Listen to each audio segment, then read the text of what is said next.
rhythm and melody, I always keep this in mind, like when I'm making beats, like rhythm and melody are the universal language. If the beat is bouncing and it has an ill-ass rhythm to it, or if it has a good melody, then anybody in the world can bounce. Fucking black Beatle, cream seats in the Regal, rocking John Lennon lenses, like to see him spread eagle. Took a bitch to the club and let a party on the table, screaming everybody's famous. You know what I'm saying? We had tree sounds kicking shit as usual. The way I look at music is like we're creating like a wave form, you know what I'm saying? Like all the way in the Pro Tools and everything. When I started Black Beatles, I really just started with the drums or whatnot.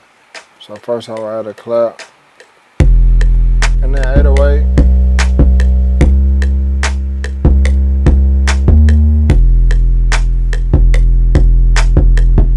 And then by that time, you know what I'm saying, I pretty much got the beat going.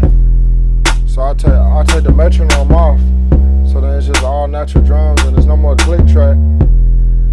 Add a snare in there,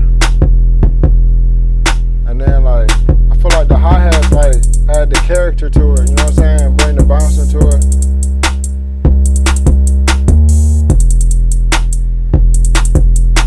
And then at that point, I feel like I got a good loop track. I had this arpeggiator, and it was just sounding cool. And I was just fucking with it, and it just sounded like, I don't know, it just sounded like a video game. And I was like, man, how could I make this shit weird? You know what I'm saying? I was just fucking with it, and I was just like, man, just held that shit down, like, you know what I'm saying? It's an art.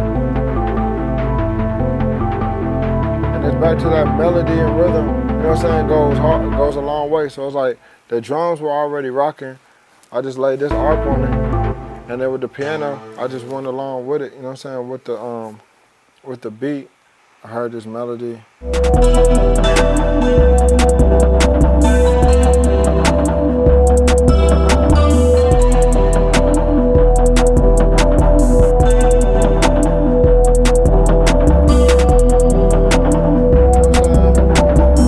And like with the pianos, I was thinking like some fucking like 90s R&B.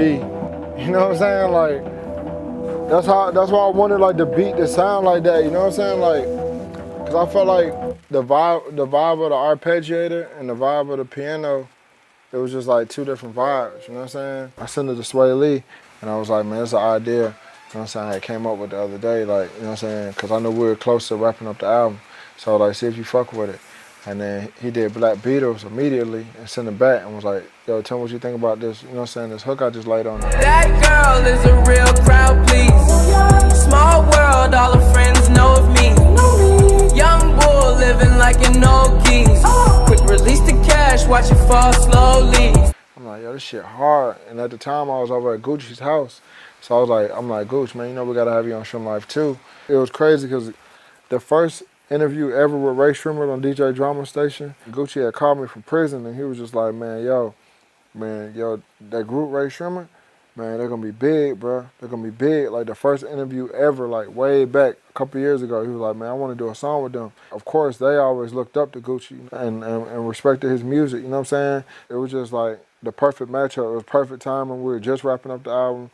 Bro was just coming home. And you know what I'm saying, I had just made the beat and everything just lined up. Black Beetle club closed when I say so.